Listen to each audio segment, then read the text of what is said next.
आज हम विश्लेषण करेंगे छत्तीसगढ़ के उन लाखों कर्मचारियों का जिन्होंने अपने जीवन में त्याग, तपस्या और बलिदान किए हैं। जी हाँ, हम बात कर रहे हैं छत्तीसगढ़ में। छत्तीसगढ़ बनने के बाद सन 2000 के बाद से कर्मचारी लगातार आंदोलन कर रहे हैं। भाजपा शासन काल में नियमितीकरण भी हुआ था शिक्षाकर्मी का, मगर उसके बाद भी कई ऐसे विभाग के कर्मचारी थे जो अनियमित थे और कई ऐसे विभाग के और भी कर्मचारी थे जो अपने मनोदय बढ़ाने के लिए, अपने कलेक्ट्रेट दर के लिए लगातार कई वर्षों से संघर्ष करते हुए आ रहे थे।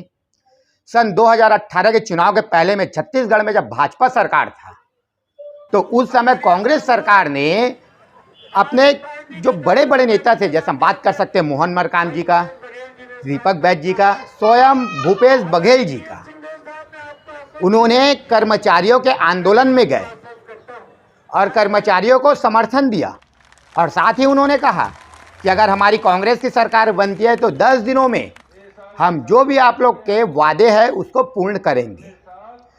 वही चुनावी बुगुल फूंका गया 2018 में, तो कांग्रेस सरकार में टीएस बाबा उस समय, जो अभी वर्तमान में कैबिनेट में अभी अपने प्रमुख दायित्व में और छत्तीसगढ़ के उप मुख्यमंत्री के पद में है, पूरा छत्तीसगढ़ के प्रवास में निकले, घोषणा पत्र बनाने के लिए कर्मचारियों से मिले। कर्मचारियों ने उन्हें अपने मांगे बताई तो उन्होंने घोषणा क्रमांक 11 में और एक और बिंदु घोषणा क्रमांक में यानी 30 में उन्होंने आउटसोर्सिंग को लेकर, नियमितीकरण को लेकर और बहुत सारे विभिन्न मुद्दों को लेकर घोषणा पत्र में जगह दिया। छत्तीसगढ़ में कर्मचारियों की सहमति से, उसको सहभागिता से कहीं ना कहीं कांग्रेस को इतिहास के सबसे स्पष्ट बहुमत मिला छत्तीसगढ़ में और सत्ता में आया। कर्मचारियों में खुशी की लहर हो गई कि भाई अब हमारे जो घोषणा पत्र में जो बातें थे पूर्ण होने वाली है। लेकिन कांग्रेस सरकार ने जो 10 दिनों में नियमितीकरण की बात किया था, कांग्रेस सरकार ने जो अन्य कर्मचारी है, जैसे हम स्कूल सफाई कर्मचारी की बात करें, दैनिक वेतन भोगी की बात करें, रसोइया की बात करें, मनरेगा की बात करें, चाहे हम किसी भी कर्मचारी की बात करें, चाहे ठेका के संबंधित में बात करें, यानी कि सबको उसको जो प्रमुख स्थान मिलना चाहिए, उसके जो अधिकार थे वो मिलना चाहिए। सभी कर्मचारियों में खुशी की लहर था। लेकिन कर्मचारियों ने 10 दिन तक वेट किया मगर सरकार ने अनसुना कर दिया। उसी समय में छत्तीसगढ़ संयुक्त अनियमित कर्मचारी महासंघ के बैनर में एक सम्मेलन का आयोजन किया गया था 2019 में, जिसमें स्वयं छत्तीसगढ़ के यशस्वी मुख्यमंत्री भूपेश बघेल जी का आगमन हुआ। कहीं ना कहीं उन्होंने कहा था यह वर्ष किसानों का इसलिए कि किसानों का ऋण माफ हुआ था। 72,000 करोड़ रुपए का ऋण माफ हुआ था छत्तीसगढ़ में किसान भाइयों का। बहुत अच्छी बात है, किसानों का सहयोग करना चाहिए, मगर जो कर्मचारियों को वादा करके जो सत्ता में आया था, कर्मचारियों को कहीं ना कहीं बहुत बड़ी आस छत्तीसगढ़ सरकार की ओर में था। लेकिन कांग्रेस सरकार ने सम्मेलन में कहा था यह वर्ष किसानों का, अगले वर्ष कर्मचारियों का। बहुत हर्ष उल्लास था कि कहीं ना कहीं हमारे किसान भाइयों का बात को मुख्यमंत्री जी ने जिस प्रकार से माना, सुना, हमारे ही बातों को माना जाएगा, अगले वर्ष माना जाएगा, भाई इस वर्ष नहीं माना गया तो। लेकिन देखते ही देखते 2019 के बाद से छत्तीसगढ़ में कोरोना की लहर आ गया। चारों तरफ त्राहिमाम मचना चालू हो गया, लोग मरने लगे थे, बीमारी चारों तरफ फैल गया था। वैक्सीनेशन पे ध्यान देना पड़ रहा था, गरीब वर्गों को भोजन पे ध्यान देना पड़ रहा था सरकार को। तो कर्मचारियों ने उसकी भावनाओं को समझा सरकार के और कदम से कदम ताल मिलाते हुए सरकार का पूर्ण रूप से सहयोग किया। लेकिन जब कोरोना महामारी में जब लगाम लगा और कोरोना महामारी में जब वैक्सीनेशन हुआ तो कर्मचारियों ने फिर अपनी आवाज बुलंद किया कि भाई जो अधिकार हमें मिलना चाहिए 10 दिनों में, जो आपने कहा था वो अभी तक पूर्ण नहीं हुआ है। कर्मचारियों ने देखते ही देखते पहले धरना स्थल बूढ़ा तालाब में हजारों की संख्या में प्रदर्शनकारी पहुंचे। चाहे हम रसोइया की बात करें, चाहे दैनिक वेतन की बात करें, चाहे अनियमित कर्मचारी की बात करें, चाहे आउटसोर्सिंग कर्मचारी, मतलब जितने भी 54 विभाग के कर्मचारी सभी प्रदर्शन के लिए पहुंचे वहां। देखते ही देखते प्रदर्शन तेज होने लग गए। सरकार के कर्मचारियों के प्रति जो व्यवहार था कहीं ना कहीं इस प्रकार से साबित करता है कि कर्मचारी में असंतोष की भावना छत्तीसगढ़ भर में फैलने लग गए। छत्तीसगढ़ में तकरीबन 5,47,000 कर्मचारी अपने मांगों को लेकर छत्तीसगढ़ भर में आंदोलन करना चालू कर दिया, जिसमें कई ऐसे भी कर्मचारी थे क्योंकि मैं शुरू में आपको कहा था कि त्याग, तपस्या और बलिदान। त्याग तो वो कर दिए ना जो अपने घर परिवार को छोड़ के, अपने सभी चीज को छोड़ के, या भरे दोपहर में, गर्मी के मौसम में, ठंडी के मौसम में, बरसात के मौसम में बूढ़ा तालाब में बैठे हुए थे।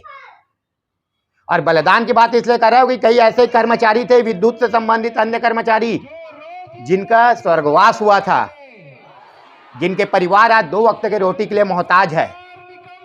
कर्मचारी संगठन ने आवाज उठाया कि भाई उसको मुआवजे की मांग किया जाए, क्योंकि कहीं ना कहीं हमारे जो प्रिय मुख्यमंत्री, हमारे छत्तीसगढ़िया मुख्यमंत्री है, वो जब यूपी में एक किसान का डेथ होने पे 50 लाख का मुआवजा दे सकता है, तो हमारे छत्तीसगढ़िया भाई को अगर कोई डेथ हो रहा है उसके परिवार को, तो कम से कम 50 लाख तो दे ही सकते हैं।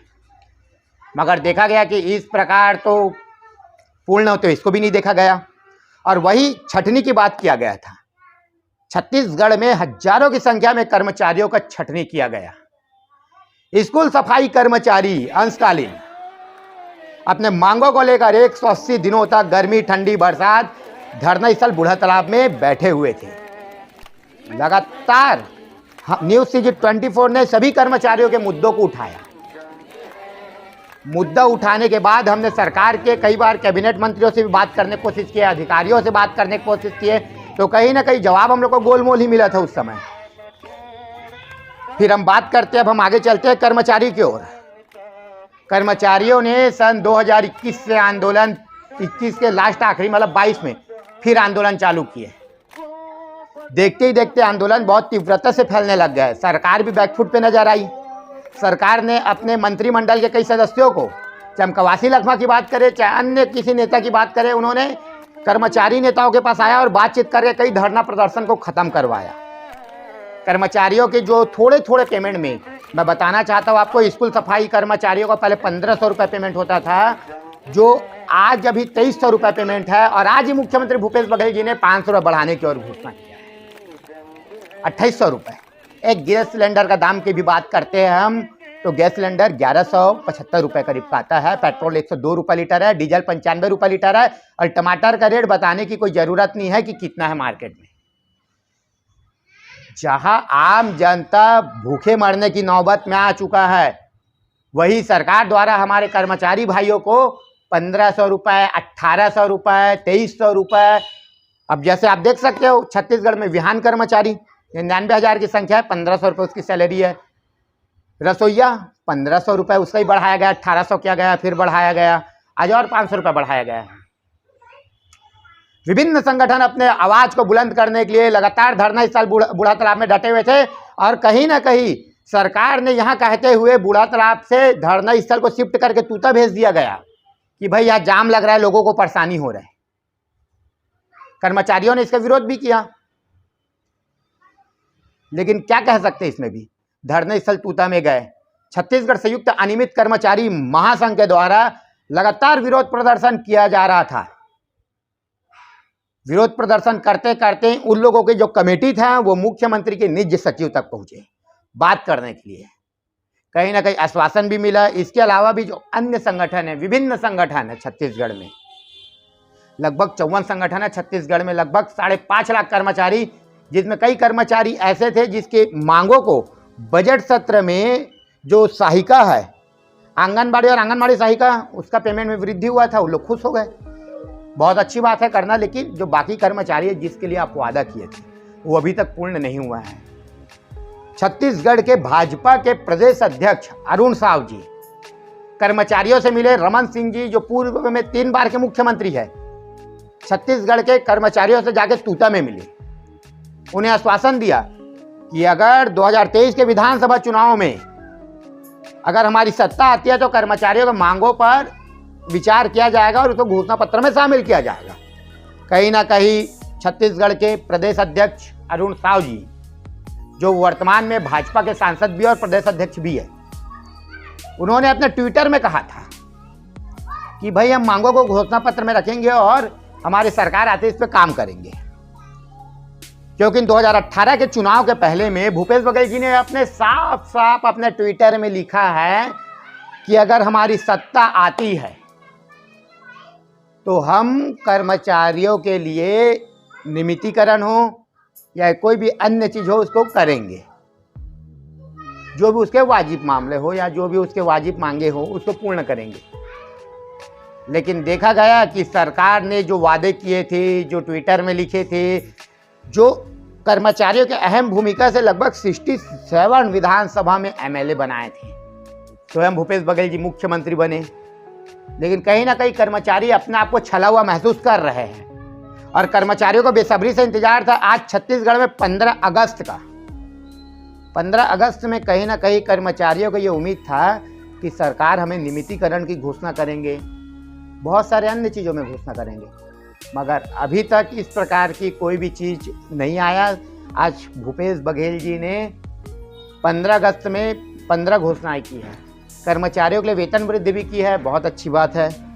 लेकिन कहीं ना कहीं जो वो कर्मचारी जो आपके घोषणा पत्र से, आपके जो 18 से पहले जो आंदोलन में आप जहाँ पहुँच कर लोग को वादा किए थे, वो भी कहीं ना कहीं यही के छत्तीसगढ़िया है जो आपके वादों में आए थे, लेकिन वो अभी तक पूर्ण होते हुए नहीं दिखाई दे रहे हैं। क्योंकि एक कर्मचारी के जो परिवार रहता है उसको सिर्फ मिला जाता है थोड़े से रुपए, जिसमें अपने परिवार कैसे चलाए। सरकार को हम बोल नहीं सकते, लेकिन हम एक बात करेंगे एक विधायक के वेतन का। लाखों रुपए की संख्या में विधायक को वेतन मिलते हैं, मुख्यमंत्री को वेतन मिलते हैं। मंत्रालय में जो लोग के रेस्टोरेंट होते हैं, जो खाना खाते हैं, वहां का आप एक बार रेट पता कर लीजिए। और एक गरीब आदमी 200 रुपये किलो टमाटर, 2400 टिन का रेट आ रहा है। टिन का टिपा था 15 किलो का 2400 रुपये। तो एक गरीब परिवार कैसे काम करेगा? कहीं ना कहीं सरकार के प्रति बहुत ज़्यादा आक्रोश बैठा हुआ है। सरकार भी तालमेल की कोशिश कर रहा है, लगातार बातचीत कर रहा है कर्मचारियों से, लेकिन होते हुए नहीं देखा। कर्मचारी को खुश करने के लिए भी सरकार ने वेतन वृद्धि भी की, लेकिन कर्मचारी को मांग था नियमितीकरण या कलेक्टर दर की मांग कर रहे हैं। जैसे हम रसोइयों की बात करते हैं, कलेक्टर दर की मांग कर रहे हैं, लेकिन अभी होते हुए पूर्ण रूप से नहीं दिखाई दे रहा है। अब देखना यह है कि 2023 के विधानसभा चुनाव का बिगुल फूंक चुका है, कुछ महीने बाद आचार संहिता लगने वाला है। अब यह समझना पड़ेगा कि कर्मचारी किस ओर जाते हैं, क्योंकि हम बात करेंगे आंगनबाड़ी और सहायिका को सरकार ने बजट सत्र में खुश कर दिया था, गर्मी में जो आया था, और कुछ लोगों का समय समय में पेमेंट बढ़ाया गया। और आज तो मेहमान प्रवक्ताओं का भी पेमेंट बढ़ा दिया गया। अंशकालीन स्कूल सफाई कर्मचारियों का 500 रुपये बढ़ा दिया गया। स्वच्छता दीदी लोगों का भी 20% की वेतन वृद्धि कर दिया गया। लेकिन वही स्वच्छता दीदी की पेमेंट सिर्फ 1500 रुपये होता है। अब देखना यह है कि चुनाव से पहले सरकार कोई मास्टर स्ट्रोक मारता है कि नहीं मारता है, कि नियमितीकरण का परिवार सिर्फ एक दर्द में रह जाएगा। लेकिन एक कर्मचारी का दर्द एक कर्मचारी ही समझ सकता है। अब देखना यह है कि सरकार आचार संहिता से पहले कोई बड़ा निर्णय लेने का दम रखती है कि नहीं रखती है। क्योंकि कहीं ना कहीं छत्तीसगढ़ संयुक्त अनियमित कर्मचारी महासंघ के द्वारा भी आंदोलन की घोषणा करने वाले हैं और किए भी थे, जिसमें टेबल टॉक हुआ मुख्यमंत्री के निजी सचिव जी से। अब देखना यह है कि आने वाले समय में क्या होता है। अन्य कर्मचारियों की बात करें तो छत्तीसगढ़ अनियमित मोर्चा, जिसके प्रांतीय संयोजक है गोपाल प्रसाद साहू जी, लगातार उनके साथ भी विभिन्न संगठन मिलकर आंदोलन कर रहे हैं। रसोइया आंदोलन कर रहे हैं, अनियमित कर्मचारी आंदोलन कर रहे हैं, दैनिक वेतन भोगी आंदोलन कर रहे हैं, विहान कर्मचारी आंदोलन कर रहे हैं। कितने दर्जनों भर से ज्यादा लगातार अभी आंदोलन में बैठे हुए हैं, जो अपने परिवार के 2 वक्त के निवाले के लिए आज तपती धूप में, बरसात में, ठंडी में कर्मचारी बैठने को मजबूर होते हैं। कि उन लोग को एक आस था कि सरकार ने 2018 के घोषणा पत्र में कुछ वादे किए थे जो अभी तक पूर्ण नहीं हुए, और कहीं ना कहीं ये उम्मीद भी है कि सरकार आने वाले समय में वादों को पूर्ण करेंगे। अब देखना यह है कि चुनाव में आचार संहिता से पहले कोई बड़ा निर्णय लेती है कि नहीं सरकार।